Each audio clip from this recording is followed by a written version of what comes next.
Years ago, in the silent days, I used to write with the camera. Well, I never had anything prepared. You see, I would get on a set and would start early in the cold morning. And then you'd start, and you'd get excited, and out of excitement would come invention.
« 6 janvier 1928.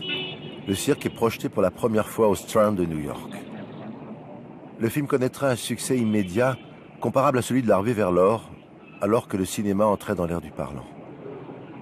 La première à Los Angeles a lieu 3 semaines plus tard au Grauman's China Theatre.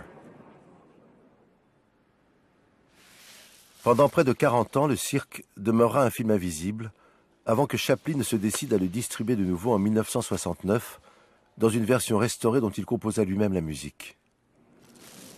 Dans son autobiographie, on ne trouve pas une ligne sur ce film auquel il consacra 2 ans d'un labeur acharné. Sa réalisation lui causa de nombreuses difficultés et le tournage fut interrompu à plusieurs reprises. De toute la période muette de Chaplin, le cirque reste sans doute l'œuvre la plus méconnue du cinéaste et un film à redécouvrir.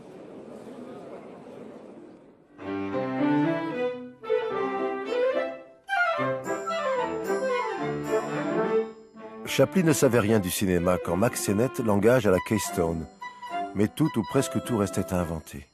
J'avais retenu un principe de Mack Sennett. Nous n'avons pas de scénario, m'avait-il dit. Nous partons d'une idée et nous suivons le déroulement logique des événements. Cela avait stimulé mon imagination.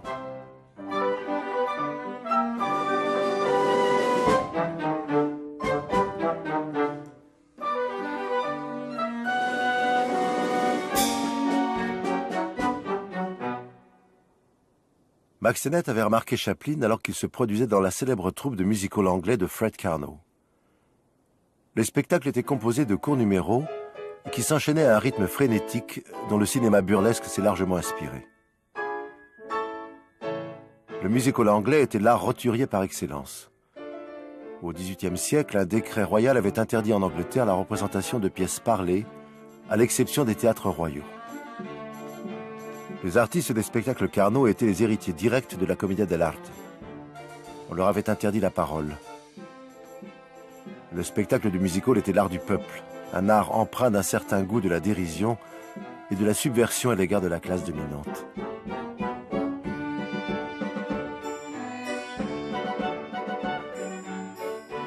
Charlot au musical est le seul film où l'on puisse voir quelques numéros d'un spectacle Karno dans lequel Chaplin joue le rôle d'un perturbateur au balcon et d'un mondain alcoolisé à l'orchestre.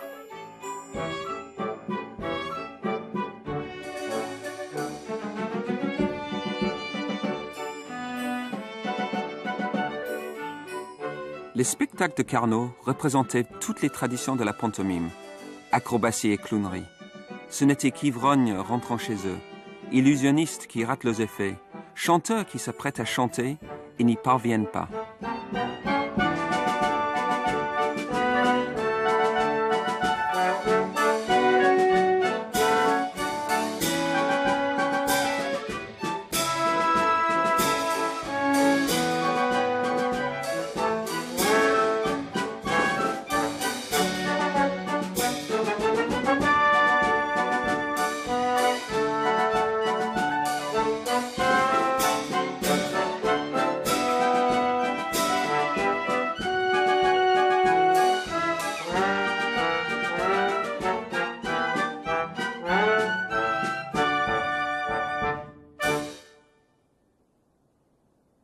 Le personnage de l'homme ivre, qui valut le succès de Chaplin dans les tournées de Fred Karno, faisait partie des numéros de la tradition. Dans un film français de 1911, on peut voir le mime Séverin dans une composition presque chaplinesque. Les racines de Chaplin sont là. Avec chaque comédie à succès, mon personnage devenait plus complexe. Le sentiment commençait à filtrer à travers le personnage. Cela me posait un problème, car il était quand même limité par les bornes de la comédie burlesque. Je trouvais la solution le jour où je conçus Charlot comme une sorte de Pierrot.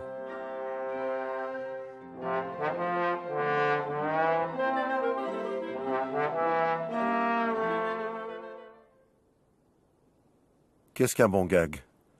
Dans un film de 1900, on peut voir le numéro traditionnel de Guillaume Tell.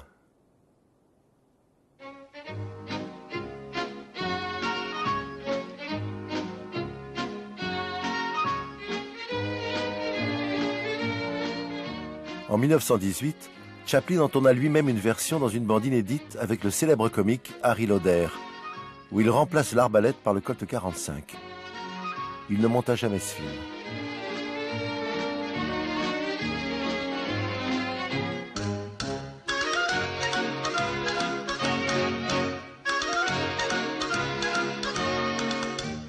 Pourtant, il en reprend l'idée avec le vieux clown triste interprété par Henry Bergman. Il a sans doute jugé que le verre était dans le fruit du gag en remplaçant la pomme par une banane. Le gag éculé subit une métamorphose et il le transforme en un numéro de pur non-sens.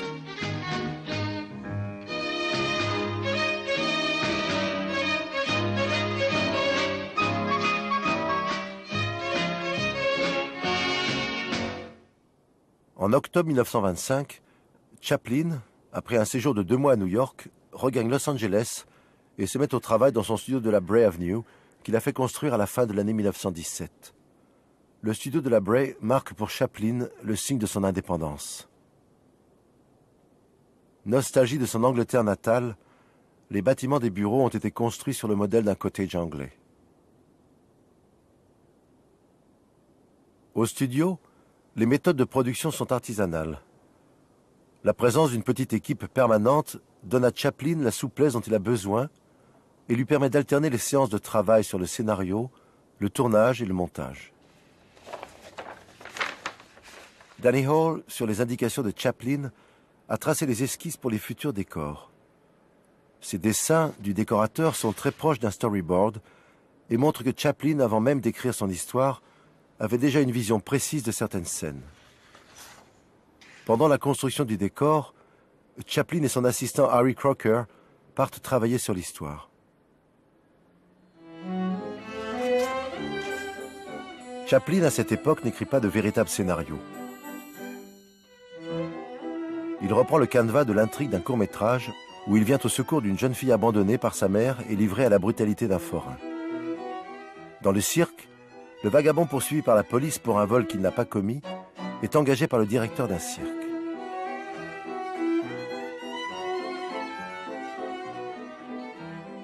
On trouve dans les 2 films le même triangle amoureux et le thème de la romance contrariée de Charlot avec l'héroïne.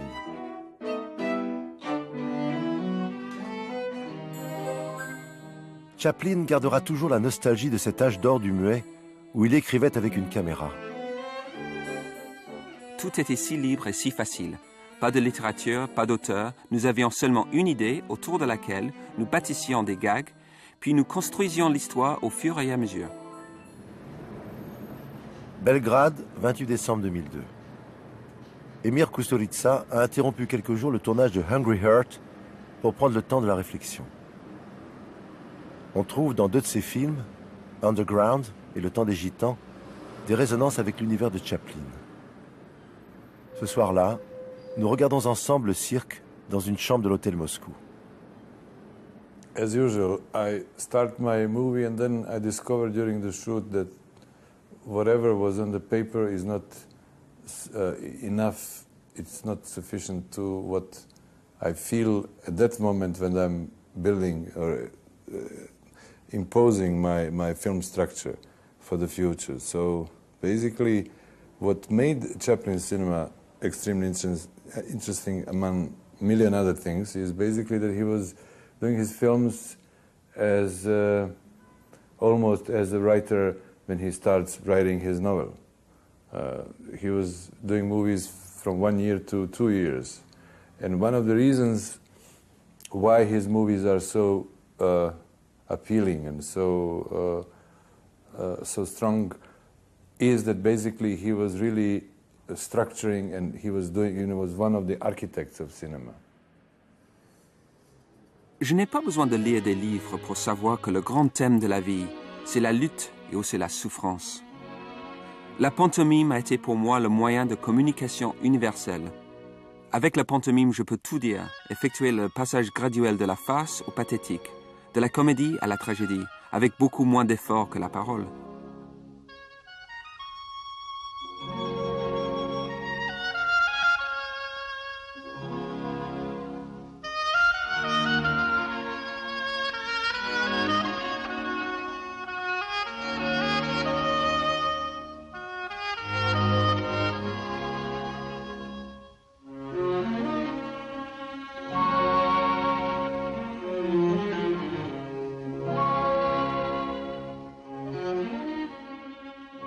Cinema is, before anything, space.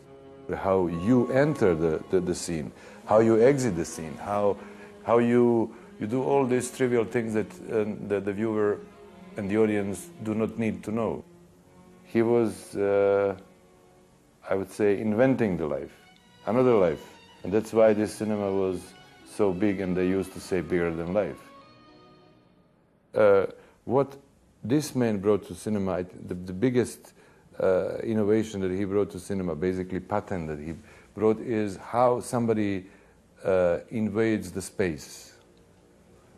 If you look today's cinema, which I somehow compare to the past and to his cinema, you don't need the words. Even if in the speaking movies that he's made afterwards, you mostly had, and the biggest quality of this was how he was managing the space. Le film s'ouvre sur un plan étonnant qui joue de l'accumulation de formes circulaires. Il donne un éclairage particulier à l'ensemble du film. Après une ouverture à l'iris ponctuée d'un coup de cymbale, l'écuyère est littéralement expulsée de la surface plane du cerceau dans un univers à 3 dimensions où va se jouer la comédie humaine. Cette déchirure dévoile la piste du cirque et l'écuyère, souriant, saluant le public dans le faisceau d'un projecteur de poursuite.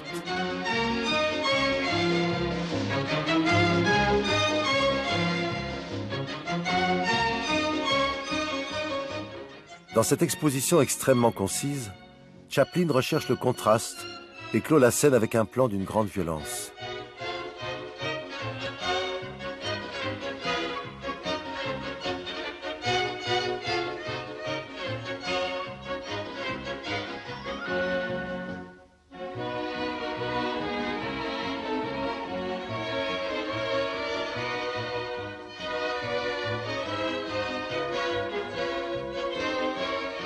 A very good professor who told us that basically the best part of structure in cinema comes from the circus, because circus is basically created in the circle in which you have many elements, but the way they do the program is very much like the way you have to think about viewers when you start making a cinema. And he was not pretentious intellectual. He was really somebody who extended his emotions and the vision of the life through the cinema to the highest possible points. La jeunesse du cirque repose sur le récit d'une scène en forme de cauchemar que Chaplin raconta à Henry Bergman, qui joue le rôle du vieux clown. Henry, j'ai eu l'idée d'un gag. Je me trouve dans une situation dont je ne peux pas me sortir.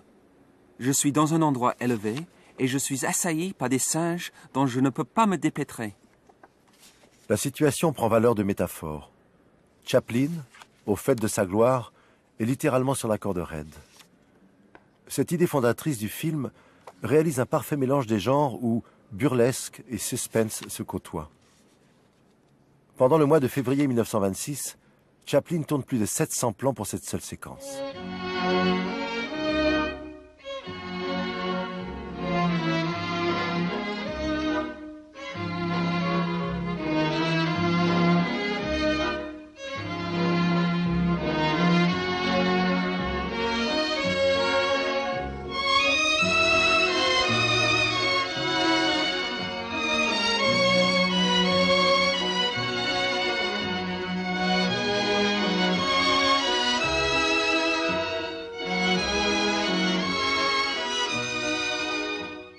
this is what makes cinema great, you know? Apparently he comes to a solution that nobody could expect, that rope doesn't exist anymore as the element. And this is what cinema needs to be, you know? And how much time he spent to come to this.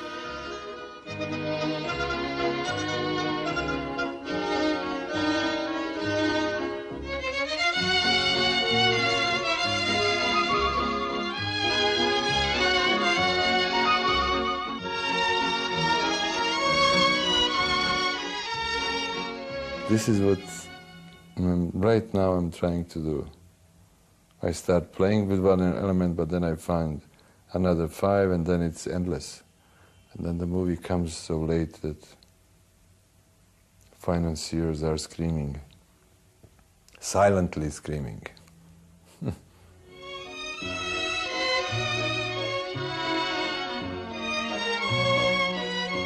Once you start making movies, if you do, then you have to think about how to get your characters out of gravity. And this is very typical for this, which is basically the circus aim.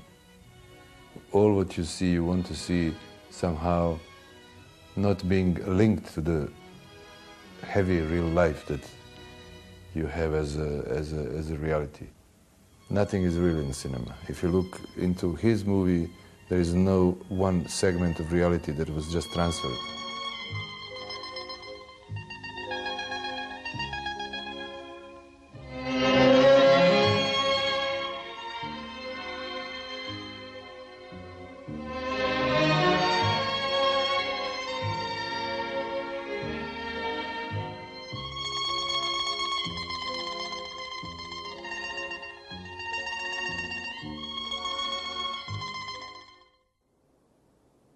Le 28 septembre, un incendie ravage le studio. Le photographe de plateau a saisi ces images d'un Chaplin songeur contemplant le désastre. Comme les travaux dureront plusieurs semaines, Chaplin fait construire à la hâte un décor de restaurant. Cette séquence, sans doute improvisée, a été coupée dans le film. Kevin Brownlow et David Gill en ont reconstitué le montage dans un documentaire Chaplin Inconnu. La séquence commence par un plan d'extérieur qui sera tourné après la reconstruction du décor. Le vagabond vient chercher l'écuyère dans sa loge pour l'inviter au restaurant. Alors qu'elle se prépare, il examine un râteau qu'il jette négligemment.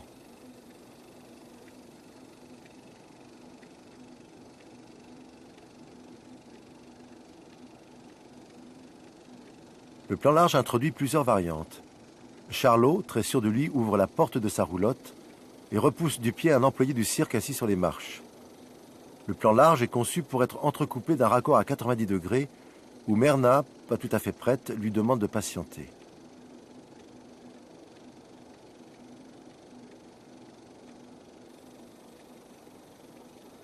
Ces plans sont riches d'enseignements.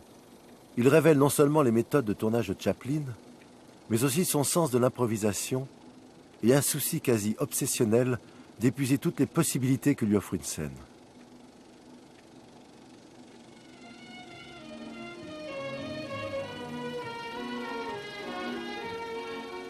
L'utilisation du râteau est exemplaire de l'art de Chaplin, où il communique par l'utilisation d'un accessoire, en apparence anodin, son obsession d'égaler Rex, le funambule, son rival dans le cœur de la jeune fille.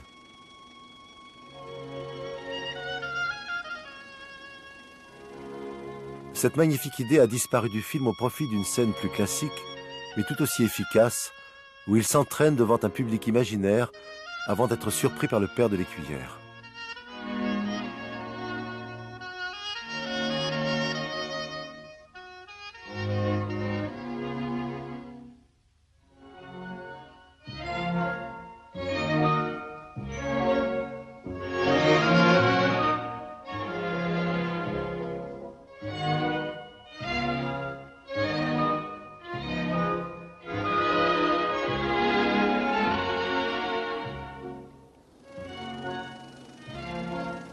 Parmi les plans non montés de la séquence, on trouve un très beau travelling où Charlot, au bras de Myrna, comme s'ils formaient un couple, arpente Sunset Boulevard qui avait à l'époque un caractère champêtre.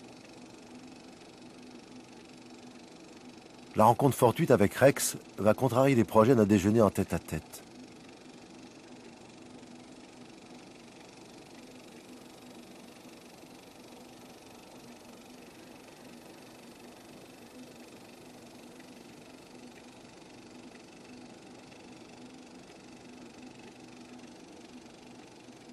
Mais dans le restaurant, alors qu'ils entrent bras dessous, Rex, qui a de bonnes manières, va prendre l'avantage.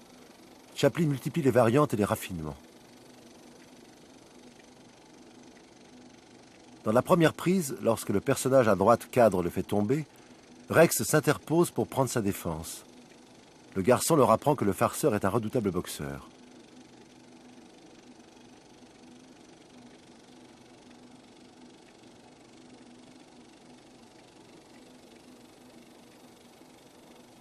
Mais dans la prise suivante, Chaplin a modifié subtilement la mise en scène. Rex n'intervient pas directement et s'intéresse davantage à Myrna et à la lecture de la carte que leur présente le garçon, renforçant ainsi l'idée qu'ils sont le véritable couple, pendant que le vagabond est bombardé de morceaux de sucre. Cette scène de pure comédie se termine en pugilat où Rex prendra un avantage décisif. En 2 semaines, Chaplin a tourné plusieurs milliers de mètres de pellicule. Il a souvent évoqué son souci obsessionnel de perfection. Comment viennent les idées de mes films? Jusqu'à ce jour, je n'ai jamais pu répondre de façon satisfaisante. Au long des années, j'ai découvert que les idées vous viennent quand on éprouve le désir intense d'en trouver. Comment a-t-on des idées? Par la persévérance poussée jusqu'au bord de la folie. Le 5 décembre 1926, le rapport de production indique que le tournage est interrompu. Le divorce de Chaplin avec Lita Grey prend des allures de cauchemar. Les Ligues de Vertu lancent une campagne de calomnie relayée par la presse. Chaplin se réfugie chez son avocat à New York. Par précaution, il fait mettre le négatif du film en sécurité. Son studio est placé sous surveillance. Ce n'est que 6 mois plus tard, en octobre 1927, qu'il parvient à tourner les dernières séquences d'extérieur à Glendale.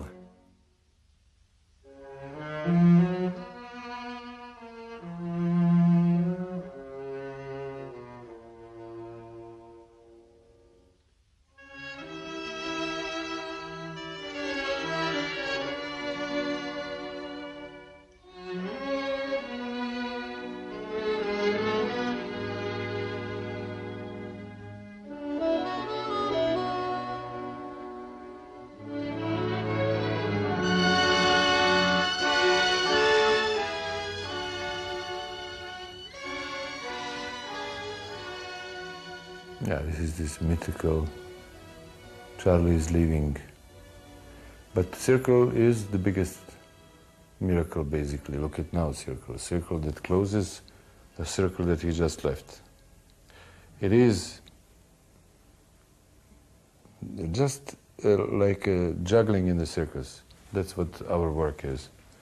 Trying to make somebody believe into unbelievable and trying to do things that just transfer people into this your own transcendental world in which, as much as you juggle with the known elements, in which Circle in this one shows that basically not explaining but just bringing the people into the miracles is what we do.